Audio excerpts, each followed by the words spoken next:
안녕하세요, 김호준입니다. 천홍욱 관세청장이 취임 다음 날 서울 모 식당에서 최순실을 만나 열심히 하라는 말에 최선을 다하겠다 답했다는 보도가 어제 있었습니다. 이에 관세청은 최 청장이 취임 이후 다양한 외부 인사를 만난 과정에서 최순실을 한 차례 만난 사실이 있지만 최선을 다해 직무를 수행해서 신뢰받는 관세청이 되겠다는 포부를 밝히는 그런 일반적인 언급이었지 충성맹세는 사실이 아니라고 해명했습니다. 최 청장은 지난 2월 기재위 업무보고 때 최순실 관련 모든 의혹을 부인했었고 최근 한 언론과 인터뷰에서는 최순실과의 만남 자체를 처음에는 부인했었습니다. 물론 기억이 나지 않았을 수도 있습니다. 그런데 모든 해명을 굳이 곧대로 받아들이더라도 여전히 이해가지 않는 대목이 있습니다. 차관급인 관세청장이 국민에게 신뢰받는 관세청이 되기 위해 만나야 했던 외부 인사 중에 취임 바로 다음날 만난 민간인이 왜 하필 최순실인 거죠? 최순실 씨 본인 설명에 따르면 임대업자에 불과한 민간인을 관세청장이 왜 만나서 신뢰받는 관세청이 되겠다고 포부를 밝히는 겁니까? 웃기지 않습니까? 김어준의 실소였습니다.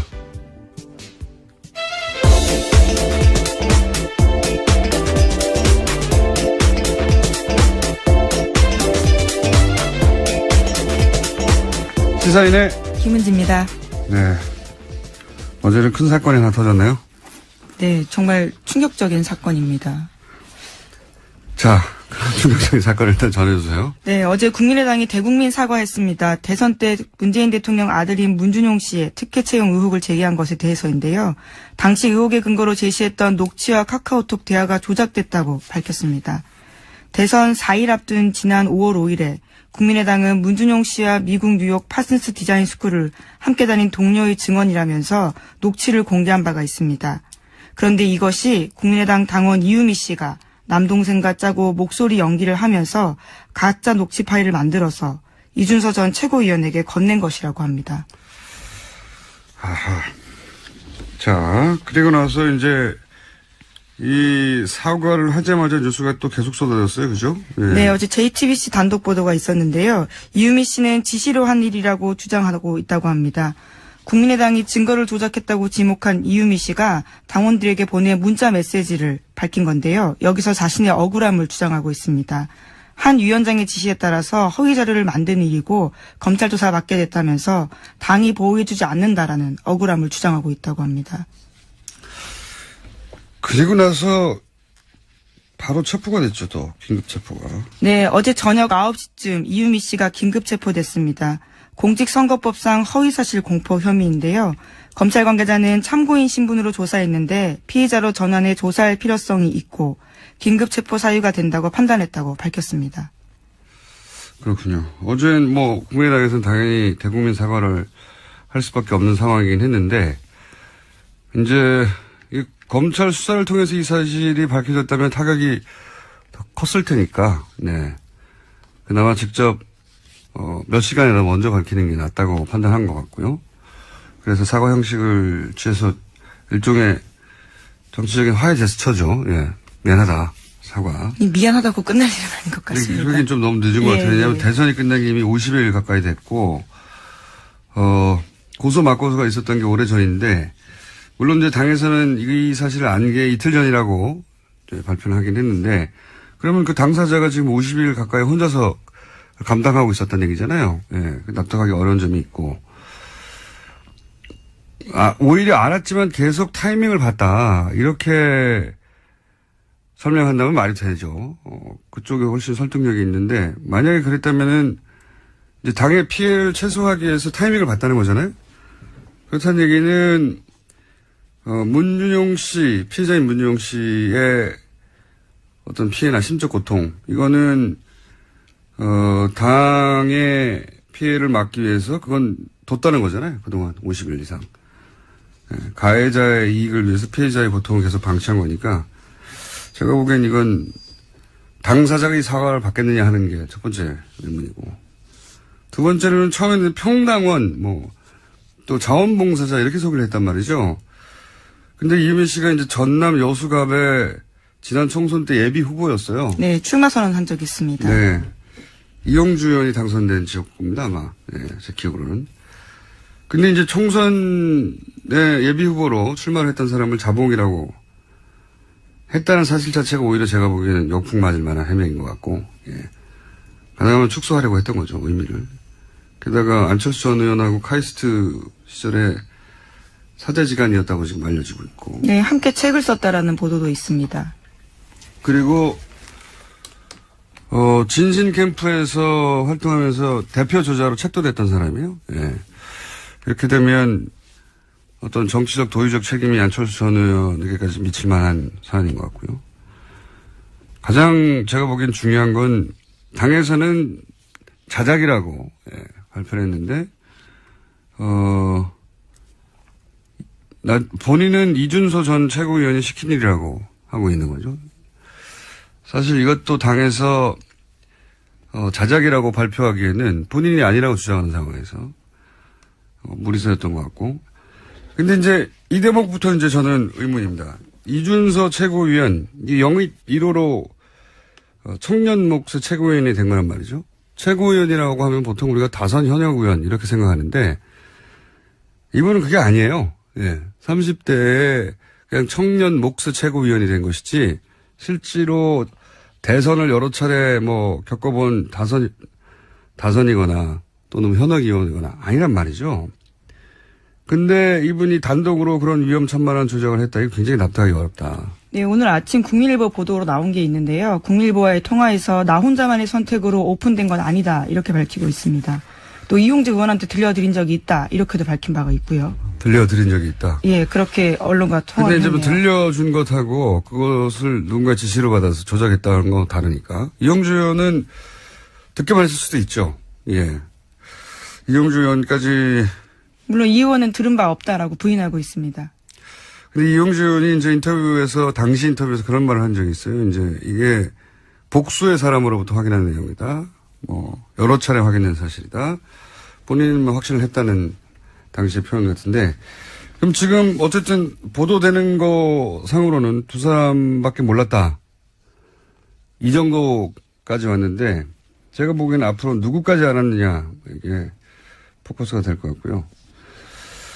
개인적으로는 사실 이런 제보를 많이 겪어봤어요, 저는. 오랜 세월. 근데 실제 그런 제보를 받게 되면 몇 겹으로 크로스 체크를 하게 됩니다. 그래 놓고도 입 밖에 내기 힘든 거예요. 이런 상황은. 특히 대선 때는. 왜냐하면 대선의 공방은 대선이 끝난 이후에 무마되는 경우도 있지만 사안이 중대할 경우에 계속 가거든요. 네, 실제로 투표 결과에 영향을 줄 수 있기 때문에 선거 때 허위사실 유포는 굉장히 큰 범죄입니다. 예, 그런데 이제 대선을 처음 치르는 젊은 정치 지망생이라고 봐야 되죠. 그 사람들이 대선 나흘 전인가요? 이럴 때 이런 정도의 위험한 일을 스스로 판단해서 조작을 했다. 저는 그런 상황을 많이 겪어본 사람으로서 굉장히 상상하기 힘들다. 예, 납득하기 어렵습니다. 사실. 그래서 결국은 누구까지 알았느냐 포커스가 될 거라고 보고 이런 내용을 대선에서 자신 있게 조작해서 발표하려면 기본적으로 기본 소스부터 있어야 돼요. 여기서 이제 녹취록이라고 그때 당시에 나왔던 내용들을 보면 최소한 기본 사실들 베이스 하에 거짓말을 한 거거든요. 기본 사실들을 누군가 제공했다. 그리고 그 위에 대본을 짜고 그리고 실행자였던 액션을 했던 사람이지 액션 플랜을 짠 사람은 따로 있었을 것이다. 라고 저는 추정해 봅니다. 이제 앞으로 관련 뉴스가 앞으로 많이 나오겠죠. 이 사건은 국민의당에 아주 크고 긴 상처를 남길 것 같네요. 예. 다음 뉴스는요? 네, 어제 한승희 국세청장 후보자의 인사청문회가 있었습니다. 더불어민주당의 송영길 박영선 의원이 최순실 씨와 이재용 삼성전자 부회장의 해외 은닉 재산 문제를 집중적으로 물었습니다. 더불어민주당 송영길 의원은 최순실 씨가 박정희 전 대통령의 비자금을 관리했다라는 관련 단서를 확보했냐라고 물었고요. 한 후보자는 직접 스위스를 간 적도 있냐라고 물었습니다. 이에 대해서 한 후보자는 즉각 답변하지 않고 침묵을 지켰는데요. 또다시 물었습니다. 송 의원이 이재용 부회장의 해외 계좌도 확보해서 자진 신고받았고 그 신고 액수가 5천억이냐라고 묻자 한 후보자는 조사가 진행 중인 사건이지만 특혜는 존재하지 않는다 이렇게 이야기했습니다. 자, 이거 굉장히 중요한 질의였는데 저희가 어제 이 인사청문회에서 있었던 질의 내용을 준비하려고 했는데 준비를 못했나 봐요. 왜 준비를 안 했죠? 어제 준비하기로 했었는데. 자, 이 내용은 간단하게 요약하면 어제 국세청장 청문회에서 송영길 박영선 의원이 거의 유사한 질문을 했죠. 네, 여기에 그렇습니다. 탈세 자발적 신고 기간이 2015년에 있었는데 이 기간 동안 이재용 부회장이 5천억을 신고했다고 하는데 사실이냐? 네. 사실이냐고 물었는데 한승희 국세청장 후보는 뭐 개별 납세에다에 대해서는 확인해 줄 수 없다. 이게 원론적으로 맞는 얘기죠. 원론적으로 맞는 얘기인데 그리고 또 그 책임이 당시 국세청장이 아니었기 때문에 후보에게 전적으로 있는 것도 아니고. 근데 이 질의가 굉장히 중요한 이유가 뭐냐면 제가 보기엔 굉장히 중요한 질의인데 뉴스가 별로 없어요. 거의 없어요. 왜 중요하다고 보냐면 첫 번째로는 5천억을 탈세하고 아무런 처벌을 받지 않고 지나갔다면 만약에 이런 사실이 실제로 있었다면 이거는 일개 청 국세청 단위에서 받을 수 있는 게 아니란 말이죠. 예. 이거는 거꾸로 말하면 5천억에 해당되는 삼성 비자금을 합법화하는 길을 국세청이 열어준 거란 말이죠. 네, 어제 박영선 의원이 그런 차원의 질문들을 했습니다. 정권 차원에서 딜이 있었던 거 아니냐라고 따져 물었습니다. 여기서 이제 딜이라고 하면 이게 혹시 정유라를 지원하고 그 대가로 받은 거래 중 일부가 아니냐 이런 의혹 제기거든요. 물론 그렇게 어디가 나오진 않았어요. 근데 그 함의는 그렇다고 보여지는데 지금 그 후보에게 당사자가 아닌데도 불구하고 이런 질문을 한 이유는 뭐냐면 최순실 세무지사가 현재 진행 중이라고 하고 재벌들 탈세 집중 관리하겠다고 했는데 지난 정권에서 이 5천억 여객 탈세 신고권이 사실이냐. 사실이라면 이거 이제 앞으로 어떻게 할 거냐. 청장이 되면. 이런 질문이거든요. 당연한 질문이고. 주목해야 되는 사안인데 크게 보도가 안 됐습니다. 5천억이 누구 애 이름이 아니잖아요. 5천만 원도 아니고. 5천만 원 탈세해보세요.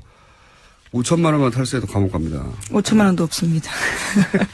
근데 5천억이 이게 사실이 확인이 돼야 되겠지만 어제 두 의원이 지금 질의를 했는데 5천억이 만약에 여객 탈세를 자진 신고했다는 이유만으로 그냥 넘어갔다면 큰일이죠. 아주 큰일인데 언론보도 거의 없어서 따로 짚어봤습니다. 자, 다음 뉴스는요. 네, 지난해 삼성과 최순실 씨가 이른바 말세탁했다라는 보도 여러 차례 알려드렸었는데요. 삼성은 이에 대해서 계속 부인해왔습니다.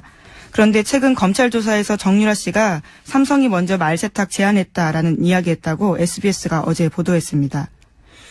뭐 정유라 씨 진술을 다 믿을 수는 없는데 저는 이 대목은 개연성이 충분히 있다 이렇게 봐요. 그러니까 말세탁을 삼성은 법정에서 이제 최순실 씨한테 속았다는 거거든요. 자기들이 제안한 게 아니라. 근데 정유라 씨는 지금 삼성이 그걸 제안했다는 거잖아요. 개연성이 있다고 보는 이유는 뭐냐면 당시 최순실 씨가 VIP가 말을 사주라고 했지 빌려주라고 했냐고 불만을 승마협회 박원호 전무한테 했었다. 그런 보도가 있었는데 그러니까 이제 소유권 문제를 해결하는 방식을 고민하지 않을 수 없었다. 당시 삼성이. 그래서 이렇게 어렵게 말세탁 쿠션으로 해결하는 묘안을 냈던 게 아니냐라고 생각해 볼 수 있는 그런 대목입니다. 말세탁 얘기 계속 나오네요. 네. 자, 다음 뉴스는요. 네, 어제 삼성 전직 고위 임원들이 박근혜 전 대통령 재판 증인으로 나왔습니다. 그런데 이들 모두 증언을 거부했습니다. 이 말세탁 관련이 뭐니 물어볼 수 있는 대상자들인데 다 거부한 거죠, 다. 네, 형사재판에서 불리하게 작용할 수 있기 때문에 거부 사유 밝혔습니다. 본인들에게 유리하게 작용할 수 있는 것도 말 안 해요. 그러니까 모든 증언을 다 거부한 거 사실 이런 거는 처음입니다. 증인들이 안 나오면 모를까. 나와서 전면적으로 모두 다 뭐 재벌의 소속 임원들이 재판에 나와서 증언을 한 적이 많거든요, 과거에. 처음 있는 일입니다. 삼성 직원들은 아무도 말을 안 하는 거죠, 지금. 무슨 말도. 대단합니다. 예. 자, 다음 뉴스는요. 정유라 씨가 삼성의 승마 지원금이 다른 선수에게 가지 못하도록 개입했다라는 채널A 보도도 있었습니다. 박원호 전 승마협회 전무는 최근 검찰에 출석해서 한 이야기인데요. 승마 관련 전문 지식이 없는 최순실 씨를 대신해서 정유라 씨가 선수 선발 전반에 관여한 것으로 안다라고 진술했다고 합니다. 이 얘기는 그런 얘기죠. 원래 이제 승마협회를 통해서, 그림으로는 정유라 씨 혼자를 지원한다고 할 수 없으니까 삼성이. 그림으로는 6명을 뽑아서 지원하는 것으로, 그림을 그렸어요. 예. 그려놓고 이제 마사회에서도 국가대표, 감독급을 데려갔죠. 근데 6명을 결국 안 뽑았어요. 네, 애초부터 정유라 씨 한 명을 위한 네, 지원이었다라는 게 보이는 거죠. 근데 아마도 저는 삼성에서는 몇 명이 가기를 원했을 것 같아요. 그래야지 이 컴플리츠가 되잖아요. 네, 위장이 되는데 그럴 생각이 없었기 때문에 모조리 다 거절했죠. 그러면 삼성이 거꾸로 정말 그 올림픽 2020년 올림픽에서 승마 금메달을 따기 위한 프로젝트였다면 삼성이 돈을 주는 갑이잖아요. 돈을 주는 사람은 갑이니까 보통은 거절해도 무조건 선수를 보내거나 압박해야 되는데 거꾸로 이쪽에서 거절하면 안 보내는 것으로 최순실 씨가 원하는 대로 다 진행이 됐죠. 갑을이 사실은 최순실 씨 쪽이 갑이었다는 거죠. 예. 그 얘기는 여러 차례 나왔는데. 예. 그런데 그 중에 선수 선발에 관한 내용은 정유라 씨가 개입을 했고 정유라 씨가 아무것도 모른다고 했는데 정유라 씨가 개입한 정황들이 많이 나오니까 영장은 저는 세 번째는 이례적이지만 재청구돼야 된다고 저는 생각하는데 자 관련 쪽 계속 나오고 있습니다. 지금 재판 중이라서 그런지 뉴스 하나 정도 더 할 수 있을 것 같습니다. 네, 지난달 25일 청와대 경호실이 이영선 전 경호관 파면했습니다. 직위해제 상태로 경호실 본부에 근무하다가 징계 처분 받은 건데요. 명예를 실추했다라는 것이 징계 사유입니다. 당연한 뉴스로 하나 더 합시다. 너무 짧아서 코멘트할 게 없어요. 네, 그리고 미국 트럼프 행정부가 빅터차 CSIS 한국 석자 겸 조지타운드 교수를 차기 주한 미국 대사에 내정했다고 알려졌습니다. 또 나왔네요. CSIS. 제가 지난주 내내 여기 안보 분야의 탑 싱크탱크인데 여기 부서장 확연한 친일본적인 인사고 친일본적인 발언도 많이 해왔고 그리고 이제 이 CSIS의 일본 재단 사학화 재단의 자금도 많이 들어갔고 지원도 그래서 친일본적인 성향을 띈다. 거기에 소속되어 있는 한국계죠. 예. 이분은 나름 유명한 분입니다. 네오콘으로. 네, 부시 행정부에서도 일을 했었습니다. 네, 대북 강경책으로 유명한 분이죠. 거의. 일본의 대북 정책과 거의 맥을 같이 하는 주장을 오랫동안 해왔던 분입니다. 네. 지금 우리 상황에서는 한국계이긴 하지만 전혀 반갑지 않은. 네. 오늘 여기까지 하겠습니다. 지금까지 시사인의 김은지였습니다. 감사합니다.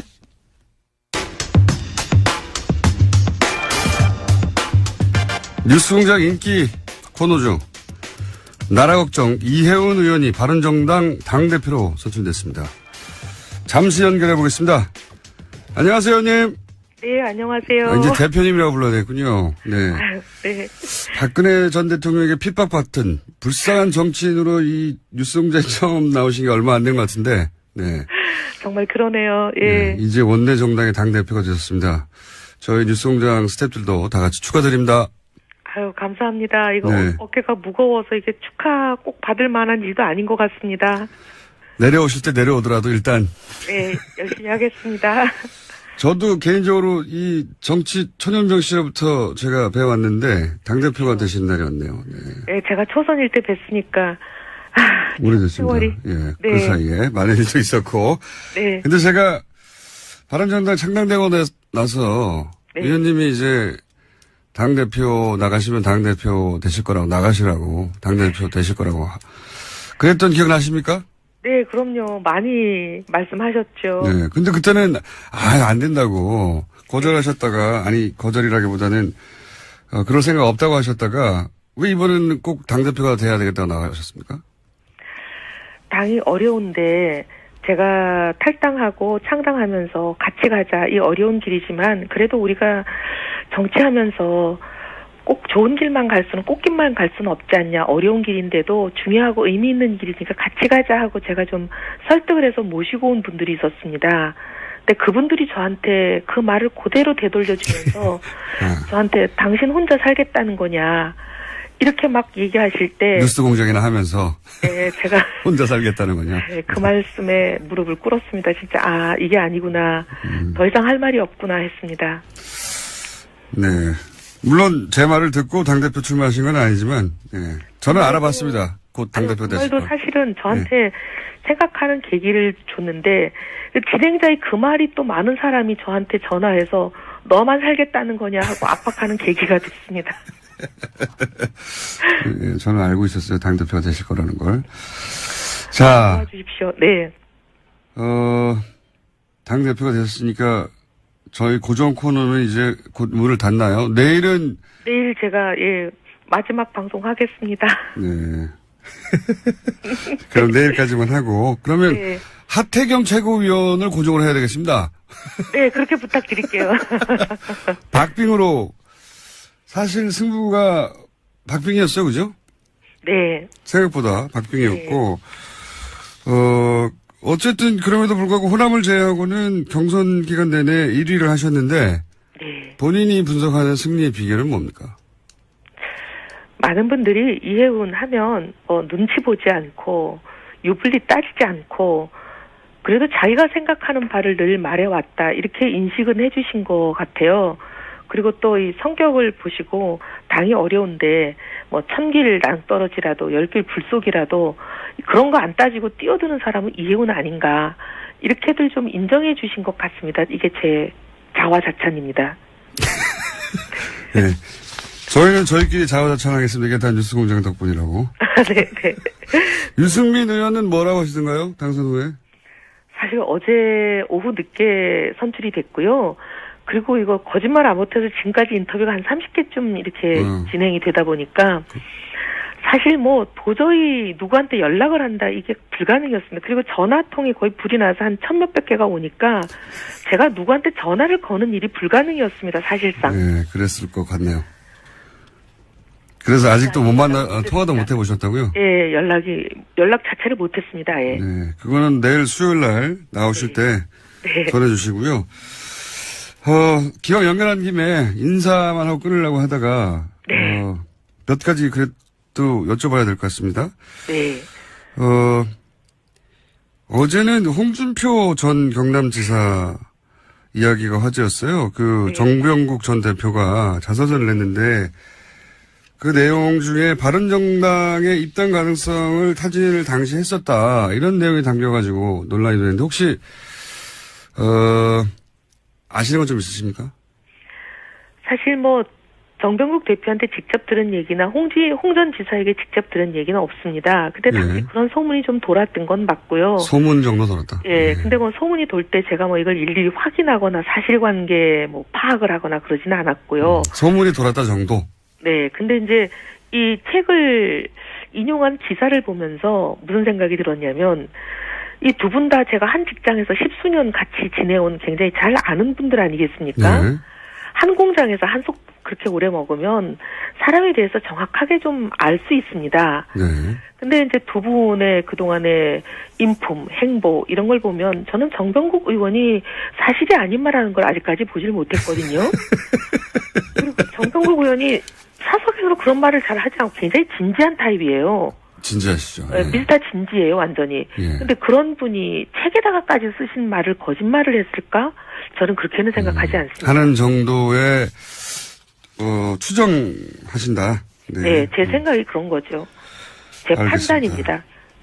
이야기는 뭐 아무래도 홍준표 전 지사하고도 연결해서 한번 들어보셔야죠. 네, 들어봐야 될 것 같긴 합니다만 지금은 전면 부인하고 있고 또 한 가지 이제 현안 중에 급히 터진 거라 여쭤볼게. 이 국민의당에서 네. 문준용 씨 의혹 관련해가지고 이제 제보 내용을 조작했다는 게 어제 밝혀졌어요. 예. 그리고 이제 긴급 체포가 되는데, 그 당원 이유미 씨가. 네. 본인은 지시로 한 일이라고 하고 있고, 예, 국민의당에서는 이유미 씨가, 스스로 자작한 거라고 하는 게 현재까지 입장인 것 같습니다. 이 사건에 대해서는 어떻게 입장을 가지고 계십니까? 너무 기가 막혀서 처음에 이게 믿기지가 않았어요. 어떻게 저런 일이 있을 수 있나. 그리고 뭐 녹음 파일이나 이런 카톡 캡처를 조작했다는 게 이게 도대체 믿기지가 않았는데요. 더 이제 점입가경으로 가는 부분이 최고위원 중에 한 분인 어떤 분과 이게 연관이 되어 있고 그분이 이미 조작 사실을 알았다까지 갔더니 그것도 기겁을 할 일이었는데 이제는 드디어 뭐 지시 얘기까지 나와서 이게 도대체 끝이 어디인가. 아, 정말 걱정되는 상황입니다. 이게, 당원이라고, 이제, 국민의당에서는 표현했지만 사실은, 출마까지 하셔서 예. 당선 받으셨던 분 아닌가요? 예, 그러니까 당원이라고 하기에는, 그리고 자봉이라고 하기에는 아니죠. 예.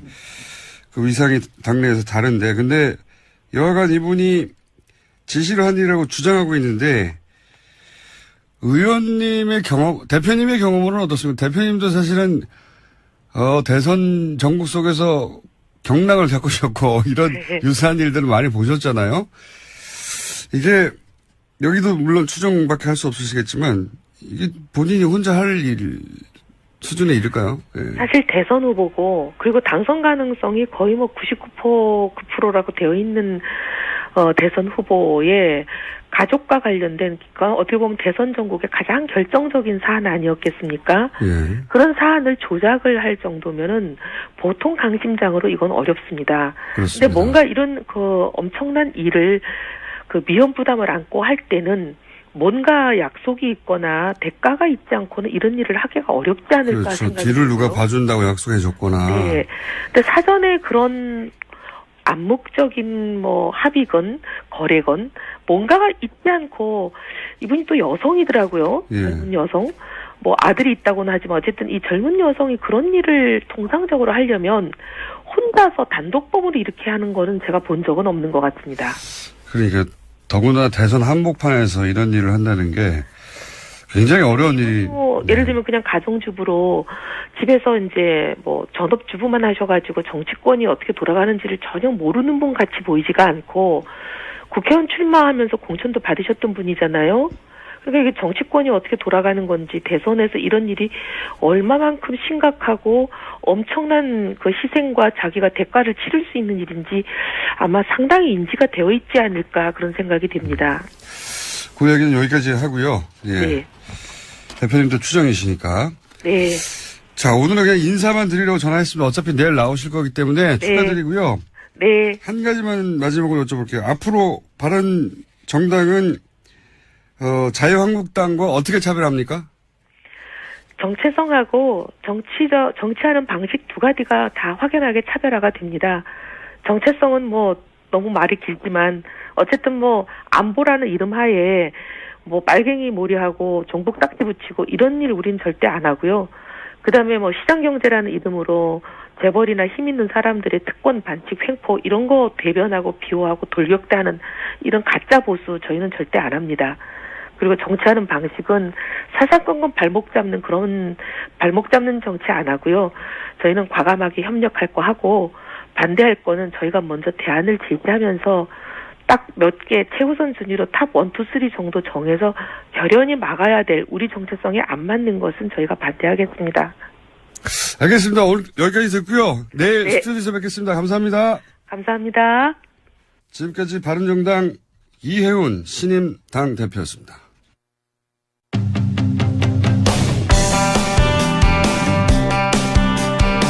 자유한국당 대표 경선도 뜨겁습니다. 후보 간의 공방이 치열해지고 있는데 원유철 후보 전화 연결해 보겠습니다. 안녕하세요, 의원님. 예, 안녕하세요. 원유철입니다. 네, 우선 일단 출마의 변부터 들어보겠습니다. 아, 예. 우리 자유한국당이 지금 이대로는 절대 안 되겠다는 절박한 심정으로 나섰고요. 이것도 그 정치혁명 수준에서 전당대회가 이루어져야 된다라는 판단입니다. 이번에 선출되는 이제 당대표는 두 가지 사명이 주어진다고 보고 있는데요. 첫 번째는 이제 제1야당으로서 문재인 정부의 그 독주와 실정을 강력히 견제하고요. 두 번째는 내년에 있을 지방선거에서 승리를 반드시 이끌어내야 되는 그런 사명이 주어진다고 보고 있습니다. 저희 자유한국당이 지난 대선에서 사실 대한민국 인구의 절반이 사는 수도권에서 3위를 했고요. 이 3위를 한 이후에는 그 20, 30대의 젊은 청년층 또 여성들이 우리 자유한국당을 외면했다고 보여지고 있습니다. 판단하고 있습니다. 그래서 보다 젊고 강한 당대표가 돼서 다시 승리하는 자유한국당을 만들겠다는 그런 각오로 나서게 됐다는 말씀을 드립니다. 네, 그 말씀은 잘 들었고요. 근데 이제 최근도 아니죠. 어제부터 홍준표 후보와 대립각을 굉장히 세우고 계신데 이런 이야기가 이제 크게 논란이 됐습니다. 홍준표 후보가 바른정당을 창당할 무렵에 바른정당의 합류를 타진했다. 라고 하는 이야기가 있고 이걸 언급하셨어요. 그러자 홍준표 후보는 거짓말이라면서 공개 사과하지 않으면 법적 책임을 묻겠다. 이렇게 이제 두 분이 전면전을 앞두고 있는 것처럼 보이는데 우선 홍준표 후보가 바른정당에 합류를 타진했다는 건 어떤 근거에서 하시는 말씀이십니까? 제가 이 문제를 어저께 제기한 것은요. 그 작년에 대통령 선거를 앞두고요. 네. 우리 새누리당을 탈당해서 바른정당을 가려고 했던 당시의 의원들에게 예. 제가 굉장히 만류를 했습니다. 네. 당시 김무성 당대표나 유승민 원내대표에게 찾아뵙기도 하고 전화도 드려서 새누리당의 균열은 보수의 균열이고 이 대통령 선거를 앞두고 당이 쪼개진다는 건 말이 안 되지 않느냐. 제발 우리가 같이 힘을 모아서 새롭게 출발하자고 설득도 하고 호소도 했습니다. 그때 제가 이제 당에서 비상중진 6인 협의체라는 걸 구성해서 그 6인 중진 모임들이 의원총회에서 의원들께서 추인해 주셔서 활동을 했습니다. 그때 6인 중진 협의체라는 건 뭐냐면 당내에서 또 비대위원장을 선출하게 되면 또 친박이니 비박이니 또 싸우게 될 거 아니겠습니까? 그래서 국민의 마음에 드시는 분을 국민의 눈높이에 맞춰서 외부에서 비대위원장을 우리가 모셔오자. 그 역할을 하는 것이 이제 비상중진 6인 협의체였습니다. 그 당시에 저하고 지금 원내대표하고 계신 이제 정우태 원내대표, 홍문종 의원, 나경원 의원, 김재경 의원, 주호영 이렇게 6명이 했죠. 그렇게 저는 그 당시에 우리 새누리당의 균열과 또 보수의 분열을 막기 위해서 나름대로 노력을 했는데 어저께 제가 충격적인 소식을 들은 겁니다. 그건 뭐냐면 이제 정병국 그 바른정당 전 대표께서 나는 반성한다라는 이 책을 출판하셨는데 거기에 이제 홍준표 전 경남지사가 그 바른정당 신당 그 창당 당시에 측근을 통해서 합류 의사를 밝혔었다라는 그 내용이 있다는 거예요. 그래서 이건 도저히 있을 수 없는 얘기 아니야. 저는 굉장히 서운했죠. 특히 저는 이제 홍준표 후보께서 2심에서 무죄를 받았을 때 제가 직접 페이스북에 글을 올리고 축하를 한다. 무죄 확정을 축하한다. 우리 그 새누리당에 즉각 입당을 하셔라라는 권고의 말씀까지 드린 사람 입장에서는 이 소식이 굉장히 저한테는 청천벽력 같고 사실 굉장히 서운했던 거죠. 그래서 현장에서 확인한 겁니다. 이런 사실이 있었냐. 사실이 있었다면 정말 유감이다. 했던 게 그 저의 어저께 정견 발표장에서 있었던 일입니다. 그러니까 그 자서전에 나왔던 내용을 혹시 정병국 전 대표에게 직접 확인하시거나 혹은 그 즈음에 다른 분 제3자로부터 이야기를 듣거나 하시지는 않은 거군요. 제가 언론 기사를 보고 깜짝 놀란 거죠. 언론에 보도가 된 것을 보고 이러한 사실이 있는데 이게 사실이 아니길 바라겠다. 그렇지만 사실이라면 정말 이거 서운한 일이다. 심각한 문제다라고 문제 제기를 했던 거죠. 네. 그렇군요. 추가 확인이 됐던 건 아니고, 예. 알겠습니다. 요 사안은. 책에 다 나와 있습니다. 다시 쓰는 개혁보수라는 우리 정병국 전 대표께서 쓴 책에 다 나와 있습니다. 네. 알겠습니다. 그 사안은 정병국 전 대표나 아니면 홍준표 후보 당사자에게 제가 여쭤보기로 하고. 근데 이제 홍준표 후보는 최근에 경선 관련해서 TV 토론도 거부하고 있고, 그리고 원유철 후보가 영향이 되면 자신이 사퇴하겠다고 했는데 사퇴를 안 하는 걸 보면 기본적으로 다른 후보들의 영향이 자신에 못 미친다고 생각하고 있는 것 같은데요. 어떻게 보십니까? 자유한국당의 당대표 후보로 나온 이유가 도대체 뭔지 모르겠습니다. 당대표로 나오셨으면, 당대표가 되었을 때 자유한국당을 어떻게 혁신시키고 어떠한 비전과 또 어떠한 그 청사진으로 당원과 국민들에게 새로운 희망을 줄 것인가를 당원과 국민들에게 알려야 되지 않겠습니까? 이 전당대회를 조용히 치르시자고 하는데요. 전당대회를 조용히 치를 바에는 하지 않는 게 좋죠. 전당대회를 왜 치릅니까? 아예 안 하는 게 낫죠. 전당대회라는 것은 이제 컨벤션 효과를 내야 되지 않겠습니까?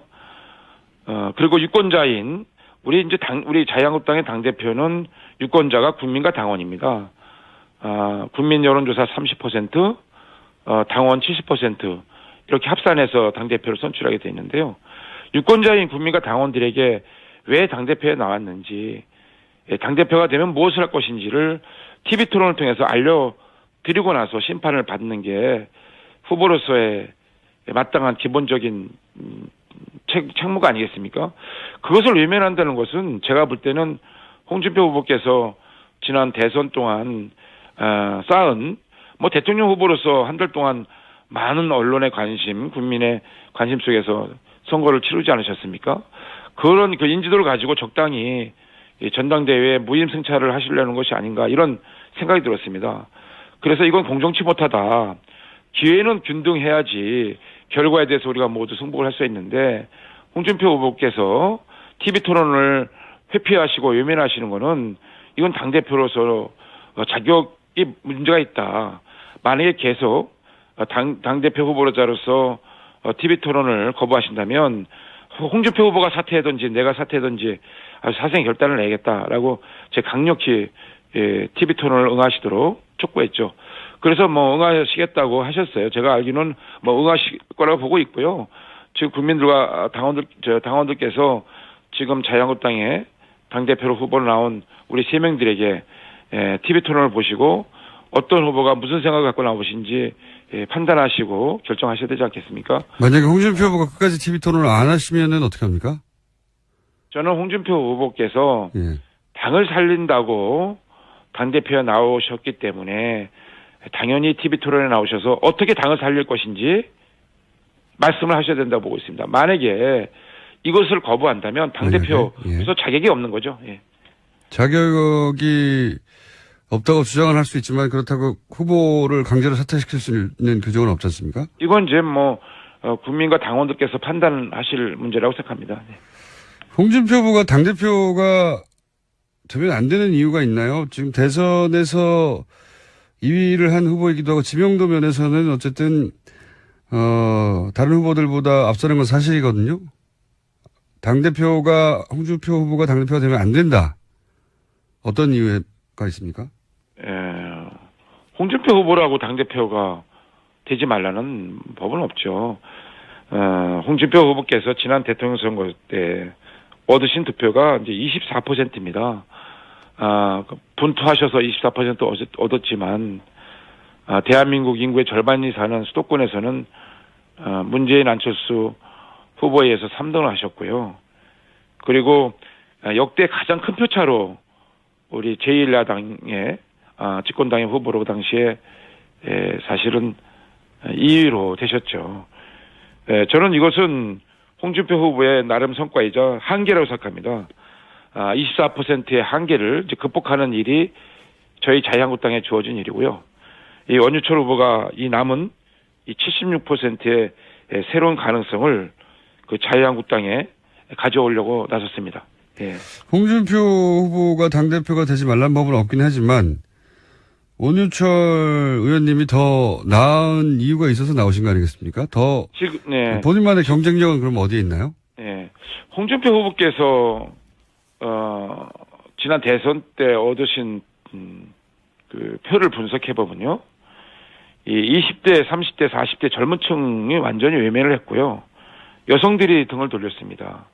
그렇기 때문에, 특히 수도권에서는 일자리와 교육 때문에 이 젊은 층, 청년층, 여성들이 많이 살고 계신데요. 이분들이 등을 돌렸기 때문에 20대에서 30대까지는 10% 내외의 득표를 하시지 않았습니까? 그래서 이 젊은 층들의 마음을 다시 잡고 여성들의 마음을 잡기 위해서 보다 젊은 당대표가 되는 것이 그분들에게 한 발 더 다가서는 길이다. 저는 50대의 젊은 당대표가 돼서 우리 젊은 층과 여성들에게 그분들이 원하는 정책이 뭔지 또 그분들이 원하는 우리 자유한국당의 새로운 모습이 뭔지 잘 살펴서 그분들에게 새로운 희망을 만들어 드릴 자신이 있습니다. 그렇게 하고 있고요. 그런 차원에서 제가 벌써 이 생활정치혁명 법안이라고 지금 릴레이 법안을 내고 있는데 먼저 1호 법안 낸 것이 이제 할마할빠법이라는 법안을 냈습니다. 손자 손녀를 돌보는 할아버지와 할머니들에게 가족 양육 수당을 지급하는 내용의 법안인데요. 이거는 이제 젊은 층들의 그 양육 부담을 줄여드리고 노인층의 빈곤 문제를 동시에 해결해서요. 행복한 가정 공동체를 만들어 가겠다. 요즘에 자기 이제 친할머니 할아버지한테 손자들이 그 돌봄을 당하는 것이 젊은 부부 입장에서는 마음도 편하고 또 경제적인 혜택도 돌아가기 때문에 건강한 공동체가 가족 공동체가 되지 않겠습니까? 그래서 이제 그 법안을 제가 생활정치혁명이라는 이름으로 1호 법안을 냈고요. 또 2호 법안은 82년 김지영이라는 소설 우리가 지금 여성들의 경력 단절 문제라든가 여성들의 여러 가지 현실에서 겪고 있는 문제를 잘 써낸 소설입니다. 저도 다 읽어봤는데요. 그래서 생활정치혁명 2호 법안으로 김지영법, 소위 김지영법을 발의했습니다. 할마할바법에 이어서요. 그래서 근로소득으로 살아가고 있는 그 젊은 세대 부부들에게요. 그 아이 돌봄 비용에 대해서 소득공제 혜택을 부활시켜주는 법안입니다. 이렇게 이제 저는 젊은 층과 여성들에게 좀 더 진정성을 가지고 그분들이 원하는 정말 생활정치혁명을 자유한국당이 이뤄내서 잃어버린 지지를 좀 회복하고 또 우리 자유한국당이 국민과 함께 호흡하는 정당으로 만들고 싶다는 포부를 가지고 이번에 당대표에 나섰기 때문에 이런 부분에 있어서 제가 다른 후보들도 다 훌륭하시지만 제가 더 경쟁력이 있다라고 감히 말씀드립니다. 알겠습니다. 지난번 저희가 이제 신상진 후보 연결했을 때도 드렸던 질문인데 이제 자유한국당이 문재인 정부 출범 이후에 박수를 쳐준 기억이 없어서 드린 질문입니다. 문재인 정부가 아주 잘못하고 있다는 자유한국당 주장은 잘 알겠습니다. 근데 혹시 이 정부에서 자유한국당이 잘못한 것은 없습니까? 자유한국당은 지금까지 잘못을 했죠. 솔직히 정권을 놓친 것도 저를 포함해서 우리 자유한국당의 의원들의 잘못이다. 특히 중진 의원인 제 잘못이 아주 가볍지 않다는 사과의 말씀. 출범 이유를 제가 지금 여쭈는. 출범 이유는 저희는 이제 제1야당으로서요. 이제 저희들의 책무가 문재인 정부가 잘못 가고 있는 방향에 대해서 강력히 견제하고 비판하고 또 그동안 집권을 해온 경험이 있는 그런 국정 경험이 있는 정당으로서 대안을 제시하는 것이 저희들의 역할인데요. 저는 이제 문재인 정부가 사실 첫 단추를 잘못 끼고 있는 부분이 많이 있다고 판단하고 있습니다. 제 질문은 그런 주장은 제가 잘 알고 있는데요. 근데 제가 궁금한 것은 자유한국당이 출범 이후에 이런 판단을 잘못했다. 자유한국당이 잘못한 지점은 없었나? 혹시 그런 이런 부분은 잘못됐기 때문에 내가 대표로 나가서 그걸 고치겠다. 이 질문입니다. 그런 자유한국당의 잘못은 없었습니까? 네네. 자유한국당의 잘못은 저희들이 이제 언론을 통해서 많은 좀 노력을 하고, 여러 가지로 노력하고 있지 않습니까? 지금 저희들은 이제 국정을 책임진 입장이 아니고, 국정을 비판하고 견제하는 입장에 놓여 있지 않습니까? 야당으로서요. 그런데 제가 한 가지 말씀드리고 있으면, 예를 들어서 추경 문제와 관련돼서는 일자리 추경이 지금 사실 원유철 청년 일자리 뭐였습니다. 여보세요? 지난 5월 5일에 국민의당은 문준용 씨와 미국 뉴욕 파슨스 디자인 스쿨을 함께 다닌 동료의 증언이라면서 녹취를 공개한 바가 있습니다. 그런데 이것이 국민의당 당원 이유미 씨가 남동생과 짜고 목소리 연기를 하면서 가짜 녹취 파일을 만들어서 이준서 전 최고위원에게 건넨 것이라고 합니다.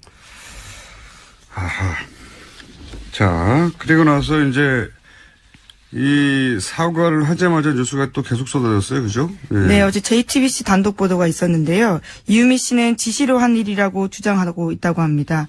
국민의당이 증거를 조작했다고 지목한 이유미 씨가 당원들에게 보낸 문자 메시지를 밝힌 건데요. 여기서 자신의 억울함을 주장하고 있습니다. 한 위원장의 지시에 따라서 허위 자료를 만든 일이고 검찰 조사 받게 됐다면서 당이 보호해주지 않는다라는 억울함을 주장하고 있다고 합니다. 그리고 나서 바로 체포가 됐죠. 또 긴급 체포가. 네, 어제 저녁 9시쯤 이유미 씨가 긴급 체포됐습니다. 공직선거법상 허위사실 공표 혐의인데요. 검찰 관계자는 참고인 신분으로 조사했는데 피의자로 전환해 조사할 필요성이 있고 긴급 체포 사유가 된다고 판단했다고 밝혔습니다. 그렇군요. 어제는 뭐 국민의당에서는 당연히 대국민 사과를 할 수밖에 없는 상황이긴 했는데 이제 이 검찰 수사를 통해서 이 사실이 밝혀졌다면 타격이 더 컸을 테니까, 네. 그나마 직접, 몇 시간이나 먼저 밝히는 게 낫다고 판단한 것 같고요. 그래서 사과 형식을 취해서 일종의 정치적인 화해 제스처죠. 예. 미안하다. 사과. 미안하다고 끝날 일은 아닌 것 같습니다. 그러긴 좀 너무 늦은 것 같아요. 왜냐하면 대선이 끝난 게 이미 50일 가까이 됐고, 고소 맞고소가 있었던 게 오래전인데, 물론 이제 당에서는 이 사실을 안 게 이틀 전이라고 발표를 하긴 했는데 그러면 그 당사자가 지금 50일 가까이 혼자서 감당하고 있었다는 얘기잖아요. 예, 납득하기 어려운 점이. 안녕하세요. 김어준입니다. 천홍욱 관세청장이 취임 다음 날 서울 모 식당에서 최순실을 만나 열심히 하라는 말에 최선을 다하겠다 답했다는 보도가 어제 있었습니다. 이에 관세청은 최 청장이 취임 이후 다양한 외부 인사를 만난 과정에서 최순실을 한 차례 만난 사실이 있지만 최선을 다해 직무를 수행해서 신뢰받는 관세청이 되겠다는 포부를 밝히는 그런 일반적인 언급이었지 충성맹세는 사실이 아니라고 해명했습니다. 최 청장은 지난 2월 기재위 업무보고 때 최순실 관련 모든 의혹을 부인했었고 최근 한 언론과 인터뷰에서는 최순실과의 만남 자체를 처음에는 부인했었습니다. 물론 기억이 나지 않았을 수도 있습니다. 그런데 모든 해명을 굳이 곧대로 받아들이더라도 여전히 이해가지 않는 대목이 있습니다. 차관급인 관세청장이 국민에게 신뢰받는 관세청이 되기 위해 만나야 했던 외부 인사 중에 취임 바로 다음 날 만난 민간인이 왜 하필 최순실인 거죠? 최순실 씨 본인 설명에 따르면 임대업자에 불과한 민간인을 관세청장이 왜 만나서 신뢰받는 관세청이 되겠다고 포부를 밝히는 겁니까? 웃기지 않습니까? 김어준의 실소였습니다.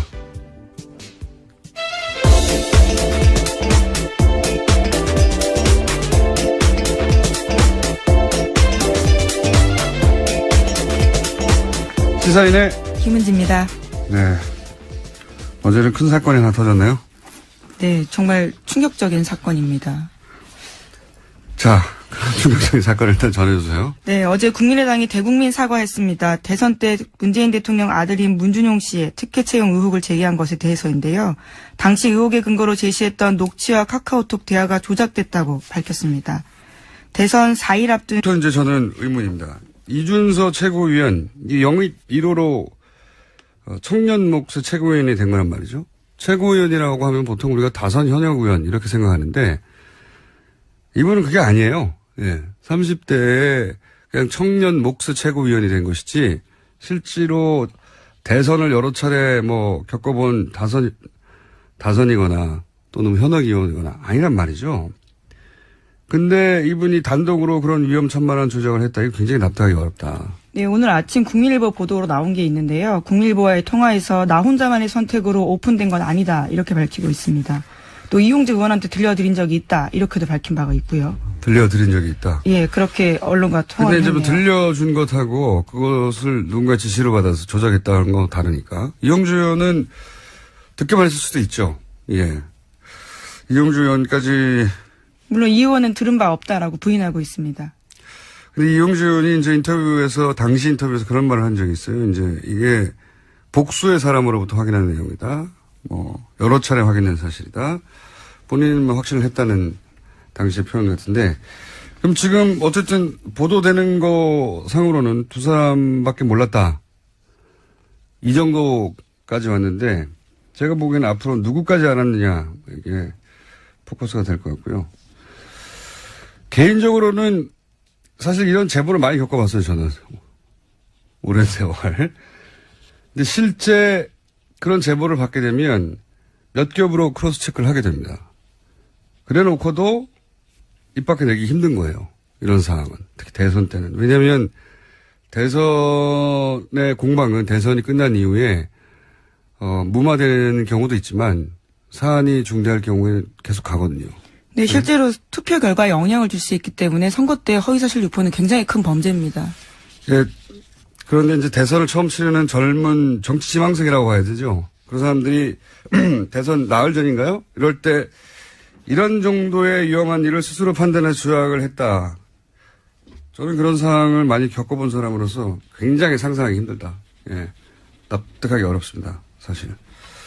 그래서 결국은 누구까지 알았느냐 포커스가 될 거라고 보고 이런 내용을 대선에서 자신 있게 조작해서 발표하려면 기본적으로 기본 소스부터 있어야 돼요. 여기서 이제 녹취록이라고 그때 당시에 나왔던 내용들을 보면 최소한 기본 사실들 베이스 하에 거짓말을 한 거거든요. 기본 사실들을 누군가 제공했다. 그리고 그 위에 대본을 짜고 그리고 실행자였던 액션을 했던 사람이지 액션 플랜을 짠 사람은 따로 있었을 것이다.